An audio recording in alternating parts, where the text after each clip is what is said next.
Shalom sahabat yang baik hati, salam sehat selalu bagi kita semuanya.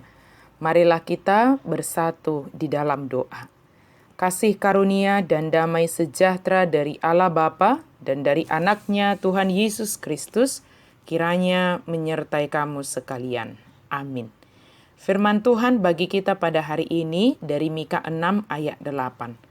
Hai manusia, telah diberitahukan kepadamu apa yang baik, dan apakah yang dituntut Tuhan daripadamu, selain berlaku adil, mencintai kesetiaan, dan hidup dengan rendah hati di hadapan Allahmu? Nunga di pabotohon ibana tuho ali jolma manangahana dinggan, jala manangahana niluluan ni Jehovah syakko, daholan na mangulahon dohot holong ni roha di habasaon, jalamar pangalaho haserepon maradopon debatam.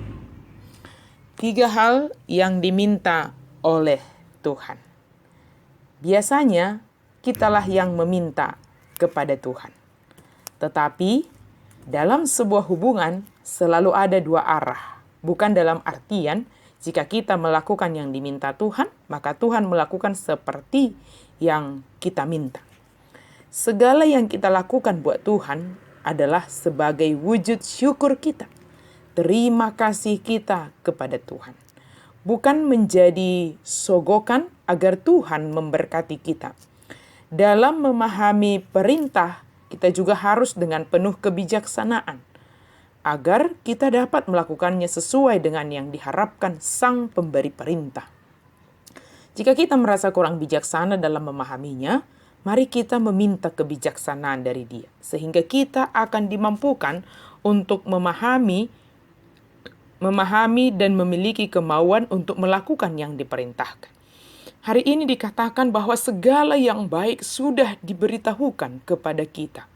Tetapi ditambahkan lagi 3 hal yang diminta. Dari yang sudah diberitahukan itu diminta lagi 3 hal kepada kita. Yaitu pertama, berlaku adil. Allah adalah Allah yang adil dan sangat mencintai keadilan. Dia menginginkan keadilan terjadi atas dunia ini. Jika kita merenungkan segala tindakan Allah dari perjanjian lama dan perjanjian baru hingga saat ini, menyatakan bahwa keadilan itu selalu disediakan dan diharapkan Allah terjadi atas dunia ini. Bahkan kita juga mengharapkan. Maka siapakah yang harus mengerjakannya? Tentu kita sebagai orang percaya, mari kita mulai dari diri kita sendiri.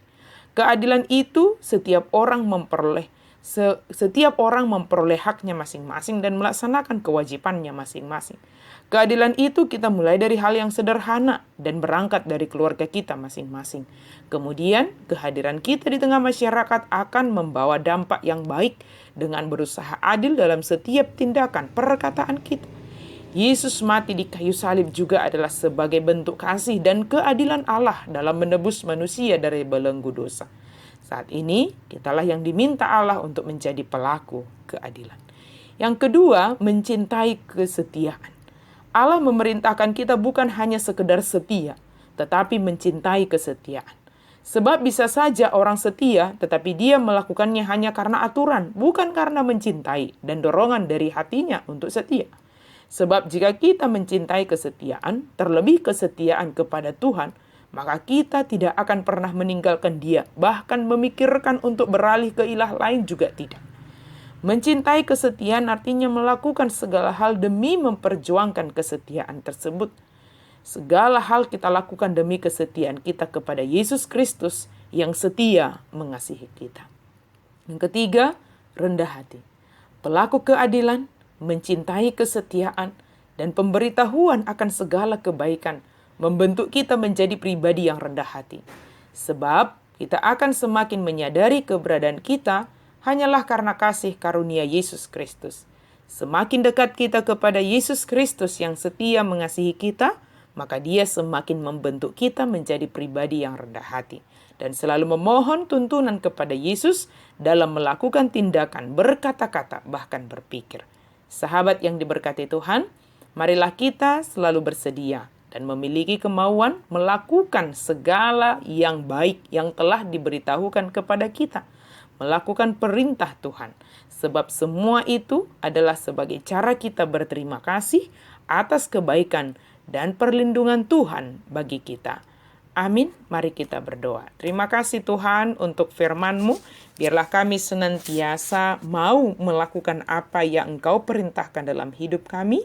Sebab itulah cara kami berterima kasih kepadamu ya Tuhan. Dan itulah cara Tuhan membentuk kami semakin lebih baik.